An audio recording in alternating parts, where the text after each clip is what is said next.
What's up everyone, it's Russo. I hope everyone is doing well. Please follow my Instagram at RussoLifts. Just in case something happens to this YouTube channel, you can follow, message, and you can watch my daily story content on Instagram. I'll see you there.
What's up everyone, it's Russo. I hope everyone is doing well. A little heart-to-heart video here. I appreciate all the comments and the likes on the last video. I'm hoping I can keep that continuing for the algorithm, but today I'm going to be talking about steroids, Sarms, and depression while relating it to my personal life. So don't really like getting into my personal life that much on YouTube, but since moving back to Pittsburgh, I feel like you guys deserve a certain amount of explanation of all the events that have happened up to this point and why I'm moving back to Pittsburgh. So this might be TMI. I'm sorry if it is, but I just wanted to address it because I see in every video comment section like, oh, depressed Russo, now Russo's depressed. It's like, yes, I'm not going to hide my emotions or put on a fake clout personality. If I'm not, a fake clout personality, I'm acting how I'm feeling. And yeah, I agree. I watched all my videos previous couple years and compared them to my original OG videos, and you can see a dramatic difference. So I wanted to go into that, and I wanted to relate it if it's connected to all my steroid harm abuse. So let's get started. So yeah, I wanted to explain and tie my personal life, so let's start from the beginning. So the original goal of this YouTube channel was to be completely unbiased and document my bodybuilding journey start to finish, and I wanted to be completely transparent, open, and honest with my audience. So around the time of 18, I decided that I was going to mess around with Osterine, and I wanted to be real and upfront with my audience. I did not want to lie, slide it under the rug, or try and get away with being a fake natty, because there's that time where you're like, people assume like unless you look like juice like crazy, you could be natural. So that fake natty time period, I wanted to make sure everyone knew I wasn't natural, I wasn't deceiving people, and that was the goal, right? That was the goal. I'd never really thought anything of it, and it was honestly just for me to record my journey and progress so I could personally watch it back and see my progress and journey. That was the original goal, as well as to document what happened from my steroid and SARM abuse as far as positives and negatives. So that was the original goal of this channel, and still is today. I was not depressed back then. I had a good personal life and everything was hunky-dory. Now, I'm just a normal suburban kid, middle class from Pittsburgh, right? My life was very normal at that time. Nothing crazy was happening. Obviously, my videos caught the attention of Tony, an Enhanced Athlete, and next thing you know, I'm sponsored by Enhanced Athlete. I'm flying to Cali. I'm flying to all these different fitness expos. I'm going to these fitness booths and working them and getting to meet all these different people and learning much more about the underground of bodybuilding, right? So I didn't expect my life to go from 0 to 100 that quick, like anyone whose life happens like that, but it was a lot of overwhelming stimulation. And I'm 23 years old now, so just to be honest, the change from me being a boy to a man is happening probably the past 6 months to probably into next year is the transition period. So over 2020, I've had a lot of reflection on my life and all the craziness that's led me up to this point. But yeah, back then it was crazy. The heat started coming on. I started getting targeted by the Guardian. People did not like me, right? Because, even though I was open and honest, it's a double-edged sword, because young person utilizing PEDs, I never glorified PEDs. I made it a point never to glorify PEDs, and that's why I kind of hid my personality on YouTube, was that this channel wasn't about me glorifying what I was doing. It was about me documenting exactly what happened to me, right? It wasn't, to make it seem all cool and shit. It was to just be honest, transparent, document it, and still be realistic about what was going on. So yeah, I got the attention of the Guardian was coming after me, and then I did that ESPN interview, which turned out to be a hit piece, which you can watch my video up here.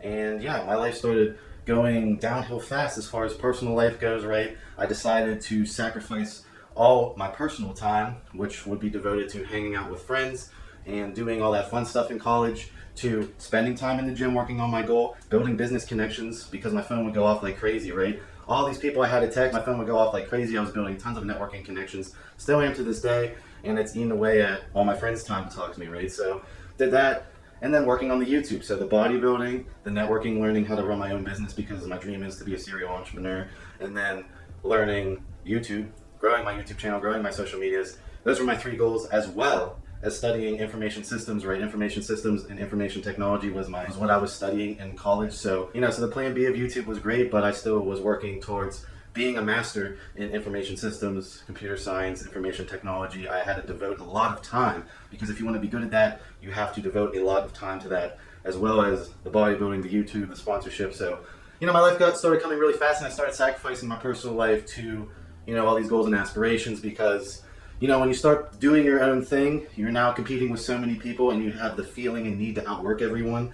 And, that's where the snowball starts building. So, yeah, my personal life started to become a shadow of what it was. I was very, very social and personable, back before this all started happening to me. And that leads me to the pinnacle of when my depression started happening. And I'm just being honest with you. I really want to tell this story as a therapy for myself to watch this on YouTube. But also, if someone can relate to this, I really hope that it does, and you take something away from it. But essentially, what happened was, Enhanced Athlete was taken out. I knew Enhanced Athlete was going to eventually fall based on the way that was going. But what I didn't account for was my YouTube channel being completely terminated, right? A bunch of YouTube channels were deleted around that time, including Derek's. Other people's channels were deleted. It was the purge of the PD content on YouTube for whatever reason. My channel was deleted. I had the option to sue YouTube for around $8,000 and possibly win my channel back. Derek decided to sue YouTube and he won. I didn't really want to allocate that capital to that gamble when I was paying for college, and just wanted to have my money in my account and, stop spending money like crazy. And I wasn't even spending a lot of money at the time. So I didn't want to allocate the money to sue YouTube, but I was internally devastated, right? All that time I spent editing those videos, going to all my classes, then going to the gym, shooting in the gym, then getting home, doing my homework, and then after my homework, doing my YouTube. All that sacrifice was now gone because people don't like the type of content I make or whatever, right? I don't understand, and I still don't understand how my YouTube channel got deleted. It was removed illegally, in my opinion. You need to provide enough time for me to make a dispute on all the strikes instead of just giving me 3 strikes in a matter of 2 hours. Kind of seems like it goes against your own terms and services, but I don't work at Snowflake YouTube, so who knows? But basically, that's where my depression really started happening. So I lost my YouTube channel. I had all these subscribers at a young age, had all these views. I had the views of a channel with 50,000 subscribers. With only 10,000 subscribers, that was how my algorithm would trend back in the day. Obviously, the algorithm doesn't like me anymore, but back when YouTube would allow people to get recommended my videos, I had a lot of people coming in and a lot of opportunity. And all this was gone, right? All this was completely wiped out, and that's where my depression started. So moving forward, I was very down. I'm like, fine, I'll just go back into information technology. I continued with my information systems and information technology degree and just pressed forward, right? I got over it. I'm like, whatever, I tried, I took the risk, I gave it my all, and that was the outcome. But internally, I was really bummed out. I really, that was my dream, was to do content creation. So I decided to continue trying to start up channels. They kept getting deleted. I don't know why they got deleted. The videos that I have on this current channel were the reason why my other channels were deleted. So these videos are completely monetized, have the green check mark next to them on my YouTube channel currently, where previous YouTube channels, they were deleted. Don't ask me why. It's just whatever they want to pull off during that time. So moving forward, I got a puppy. His name was Bane. And, that was how I was distracting myself from losing all my work, right? Losing all that time I sacrificed, all that social life I sacrificed. I leaned on my dog and, raising my puppy, right? So Bane helped me a lot as far as getting over my initial bout of depression. But sadly, he died of acute kidney failure right before he turned a year old. And, I was already depressed, right? I really want to give people the realistic version of how I was during that time. I would literally wake up, go to my morning class, go to lunch, come home. I would sleep the whole day, completely depressed. And then I would go to the gym, and then I would come back home, right? There was no, I did not feel like socializing whatsoever. I was just completely mentally defeated at that time of that roller coaster of me going like this. So it was a lot, right? I was 19, 20, living on my own. Remember that my parents weren't really all for my YouTube content, nor did they really believe it would go anywhere initially. But I'm really not holding anything against them, right? That was their own personal decision. But during that time, you know, I just wanted my own space. I'm not holding anything against my parents. Obviously, I've already made a video discussing, you know, my parents, which you can watch here. But basically, right, the only person I would hang out with was my dog while I was sleeping in my bed in between my computer science classes, and then I would go to the gym. That was my life, and I was trying to start other YouTube channels doing similar content that kept randomly getting deleted. So yeah, that was my life during that time. I decided during that time that I was going to completely quit bodybuilding. I was done with it. You know, basically every time I would go and bodybuild, it just reminded me of all the momentum I had that randomly got taken away from me, and I just wanted to live for myself. I did not want to live for the camera whatsoever. And once I lost Bane, that all changed, right? When I lost Bane, that took my depression to a level that I will never be able to relive, in my opinion, because of how depressed I already was before losing Bane. That was the catalyst for my extreme bout of depression, and this is where everything started going to shit. So I already lost a YouTube channel, I already was depressed, going into information technology. You know, all the people in my classes were, no offense, but very antisocial, very hard to communicate with, and I didn't really want to hang with them outside of class. So for me to go find other people to hang out with, I didn't have the mental energy to do so. And then I was just lifting all day, right? I was lifting, and then when I would come home, I would just sleep in my bed all day until the next day, and I would chill with my dog, and my dog would lay with me every day, and he would lay with me all day and give me comfort. And then one day I had to carry him basically dead into the vet to get put down because his kidneys failed from acute kidney failure. So that is where the extreme bout of depression started happening, and my life started spiraling horribly, and I can't even like describe the depression. It was like to a point where I didn't even want to wake up. Just like moving was difficult for me during that time, and I took out all my anger in the gym. You know, I've talked about my bipolarism before and how I use exercise to regulate my bipolarism, and you know, I would just go into the gym completely livid, absolutely wanted to kill someone.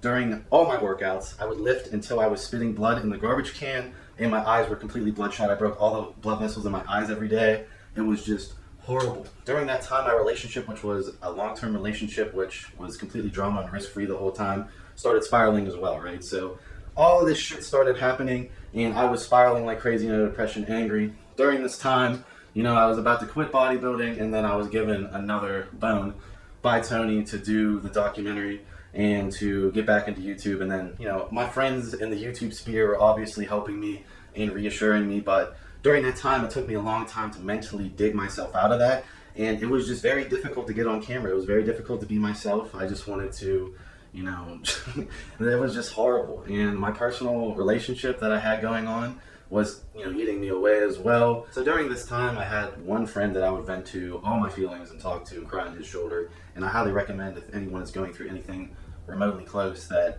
talk to someone, vent to someone, let someone know how you're actually feeling. Do not hold all that in. So yeah, that brought me back into my parents' house, right? As I moved back in with my parents, and I was super fucked up over all of that happened, right? So this was all behind the scenes of me doing all my logs and gaining all my momentum on my new channel. This is why I wasn't happy on camera, right? There's no reason for me to be happy on camera. I don't fake how I feel on camera. I'm going to tell you how I feel honestly, and I'm not going to be fake. If you want to watch fake people, there's plenty of fake people on YouTube for you to obsess over. I'm not that guy. But basically, you know, everything was going well again, right? Tony threw me the bone. I got put in documentaries. All my YouTube friends were helping bring me back up and reassuring me, and everything was going good. But like mentally, in my mind, I was so fucking defeated. All those gym sessions of losing my dog just drove me insane. Right, so I had all this momentum again. You know, I recovered my YouTube channel. We're sitting at almost 30,000 subscribers on this channel, thanks to the help of my friends in the YouTube sphere, reassuring me and helping me. All my social media accounts were recovered. I had momentum again, and everyone was loving the injectable Sarms series logs, and I was making a ton of progress as far as my bodybuilding went. You know, in the beginning when I first started, you know, being the sponsored enhanced athlete, you know, I really didn't feel like I fit in, obviously. I didn't look that enhanced. I was just honest about what I documented, and I really did eventually want to compete and build a significant physique by age 25. That's been my long-term goal, is to have a sick physique for my genetics for, you know, 25 years old, and then maintain that moving forward and kind of just back off after that. But, you know, I was really looking and gunning to create a crazy physique, and, you know, during the original 2 years, I really didn't feel like I met, you know, I could talk the talk, but I wasn't walking the walk. But then, you know, I never stopped progressing, honestly. I kept progressing linearly more and more, and once we got to the injectable Sarms series, I thought, you know, this was definitely a good enough base to actually get on stage and see what I actually look like shredded, and then go from there. You know, I made it to the end goal. I was super excited to finally compete, document it on YouTube, and, you know, let the world see all my work paid off with the shred. And I was super excited to document that after my injectable Sarm bulk. All the mental hurdles I went through, losing my puppy at age, you know, 11 months, you know, losing my puppy, dealing with everything that happened to me in my personal life, yet still being tunnel vision fixated on my goals and not letting anything get to me, and just suffering through all of that, you know, led me to that point. And then 2020 happened, right? 2020 happened, all the gyms closed. So that left me with, do I stay on this cycle or do I come off? And I decided to come off, so I completely lost my physique, completely turned all into fat for a while. Obviously, I mean, I documented all this year for you guys, and I was super depressed once again. I felt like I lost all momentum, which I did. I had no real good quality content to make, and it wasn't how my content schedule normally goes, and my content schedule hasn't been that good, which you guys have pointed out, but it will be getting better into this coming year. But, you know, I was super defeated, right? Losing my physique was horrible on my mind. My body dysmorphia was insane, and it was just brutal being in that quarantine. I was lifting in my basement, but coming completely off at that heavy of a weight is never a good idea, in my opinion. And, you know, it led to me being mentally completely defeated. Also, during 2020, during this time, 2 other events happened. My Audi, if you guys have been following me on Instagram at Russo Lifts, my Audi exploded at 120 miles an hour, almost burned down and lost the entire car. Luckily, I was going 120 miles an hour, so my Audi completely shit the bed. So yeah, my Audi completely shit the bed, and I was not expecting that, right? The original turbo went out, and all that money rebuilding my engine got completely thrown in the toilet, right? I completely ruined my new engine. Oil burnt through an entire cylinder, essentially, from the turbo failing. So I lost my car, which, in my opinion, that car was just kind of like something for me to distract myself with how bad everything was going in my personal life, just to kind of give myself a bit of a reward to continue working so hard, to keep moving forward and continue being a workaholic, which I don't recommend. But I paid the price for that, right? That car was a complete fucking omen, and still is an omen to this day.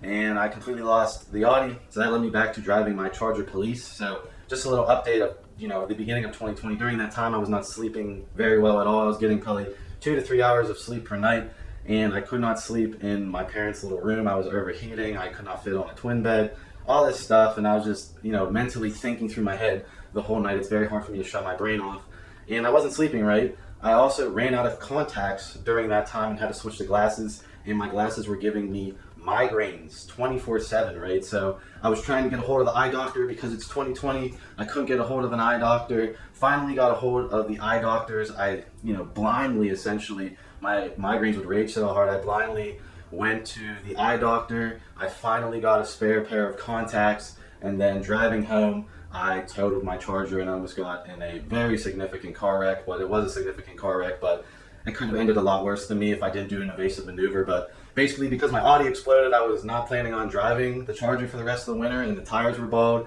and I shouldn't have been driving that car at all, as well as the traction control was stuck in the off position. It was currently raining, and I actually took the car to the mechanic to get the traction control fixed or see what was wrong with the TCM, and he basically, in my opinion, just turned the switch off and it came back on.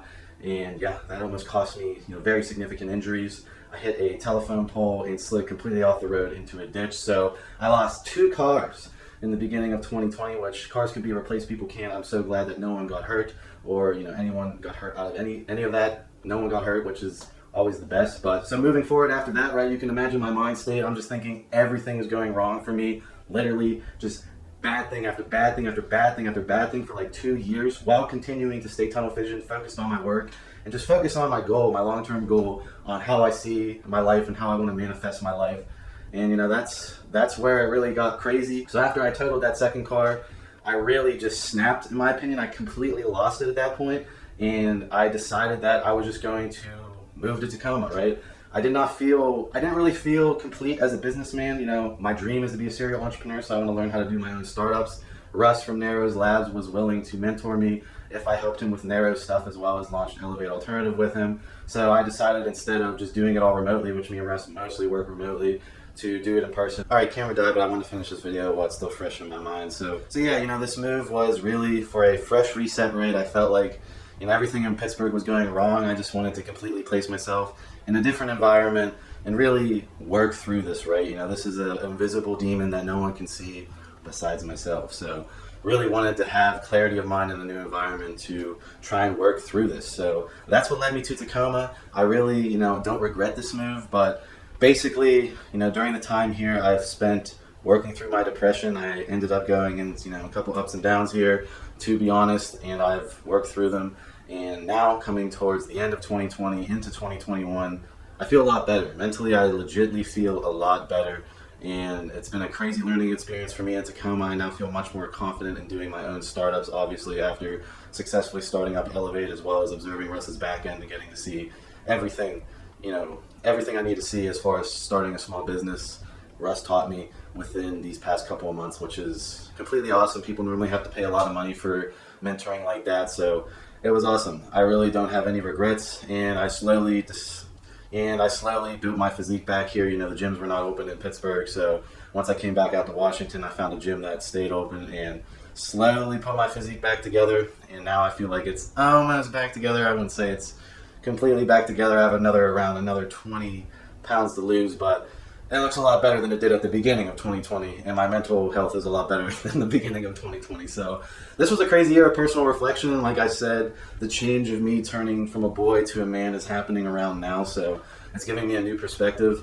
And not that I've always been an overanalyzer, like you can't tell, but basically, moving forward into 2021, my goal is to just be happy, right? My personal happiness is my number one goal at this point, and to do what I've always wanted to do, right? To chase it till it stops running, right? Chase my dream till it stops running. It's been slowing down for a while, and I'm almost caught up to it. I just have to finish it out. So I wanted to seriously thank everyone who's bared with me over this year. I hope if you're going through something on the inside that you find someone to talk to, and don't hold it in. Always talk to someone. And I appreciate every single one of you. A lot of you have helped me over those past couple months and those difficult times. People have spent time to write me paragraphs, and that touches my heart, to be honest. And I wanted to relate that now to how my PED abuse played a role in all of that. And I'm going to take the side of if I decided to come off PEDs during some of that, I don't know if I'd be here right now, just to be completely honest, right? That's what I think when it comes to coming off when your personal life is bad. That is what kept me on PEDs. Even when I was deciding to quit and slowly coming off, I was very wary on how it was going to impact me mentally, because I didn't want to have crash tests and a crash mental drive, which is test is kind of associated with mental drive. So definitely think that the PEDs helped keep my mental drive hyper to a point where I just continued working to now where I can finally kind of relax a tiny bit, not really, but I can be rest assured that my life is not spiraling downward anymore. It's going upward again. And I definitely attribute my insane mental drive to the PEDs, right? I'm not going to say that, they didn't make me over emotional in certain cases. They did make me over emotional, but in my opinion, they helped me more than they hurt me as far as, mental drive, right? Especially during the times where it was really bad, I really just pushed through and suffered through, put my face in the dirt, and just kept moving. And here I am. So moving forward, like I said, I want 2020 to be the best year. And I just wanted to make this video personally for myself to watch this as a point of reflection, knowing that into 2021 it will be better. And I am going back to Pittsburgh. I already have collab opportunities lined up, and I will be starting my own car YouTube channel as well as Tarantula YouTube channel once I return to Pittsburgh, as well as contest prep, right? Going to be documenting my first contest prep. I'm going to be revealing the coach, and I'm going to be signing up with Elevate to get some TRT. So stay tuned. I hope this, gave you some insight on my personal life and how